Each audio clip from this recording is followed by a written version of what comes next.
Get ready for the dictation in 3, 2, 1, start.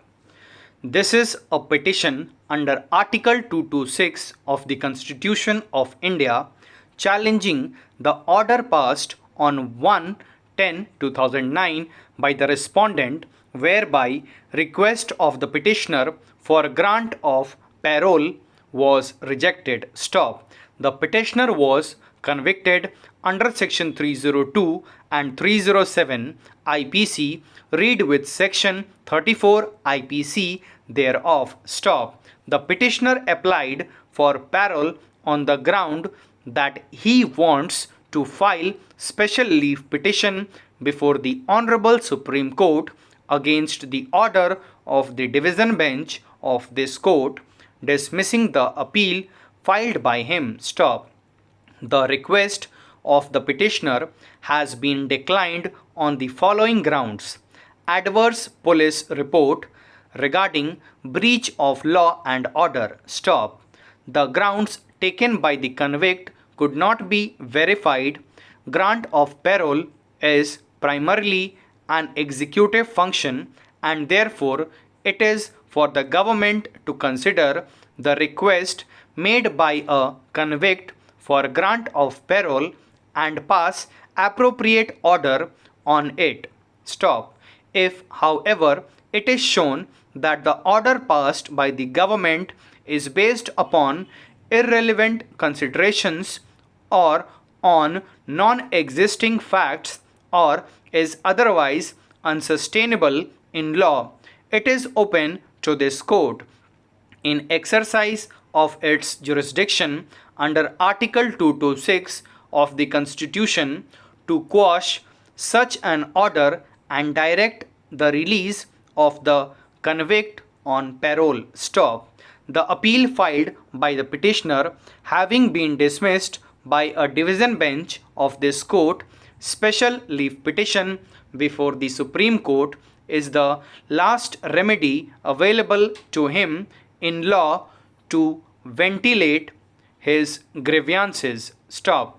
Hence, his anxiety to engage the best lawyer of his choice, which he can, and to adequately brief him so as to enable him to effectively present his case before the Honorable Supreme Court cannot be disputed, and in fact this is to be recognized and appreciated by the government. Stop. While deciding WP number 1749/2009, wherein parole was sought to file special leave petition before the Honorable Supreme Court against an order dismissing the appeal filed by the petitioner, I, inter alia, observed as under. Stop. Para change. The request for grant of parole to file SLP before the Honorable Supreme Court against conviction and sentence for a serious offence certainly stands on a stronger footing than the desire to maintain links with the society and to reunite with the family. Stop. Hence, ordinarily, such requests ought to be allowed unless there are reasonable grounds which warrant taking a different view in a particular case. Stop.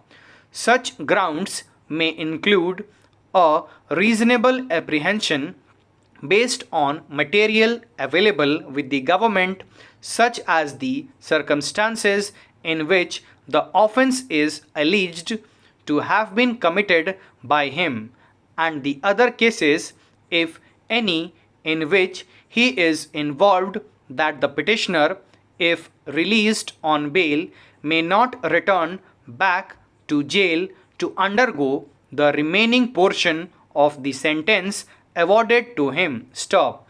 A serious apprehension of breach of law and order or commission of another offence by the petitioner, if he comes out on parole, past conduct of the petitioner, such as jumping the bail or parole granted earlier to him.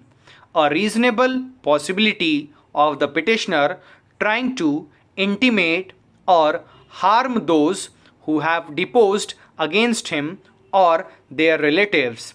Stop. It is neither possible nor desirable to exhaustively lay down all such grounds as would justify denial of parole in a particular case. Stop.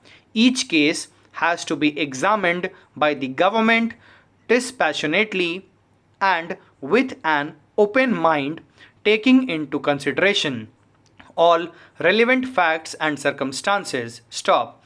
The single judges of this court have adopted the view that when the arbitrator files the award on the request of a party, then such filing has to be within 30 days of a party to arbitration receiving notice of the making of the award. Stop. Thank you.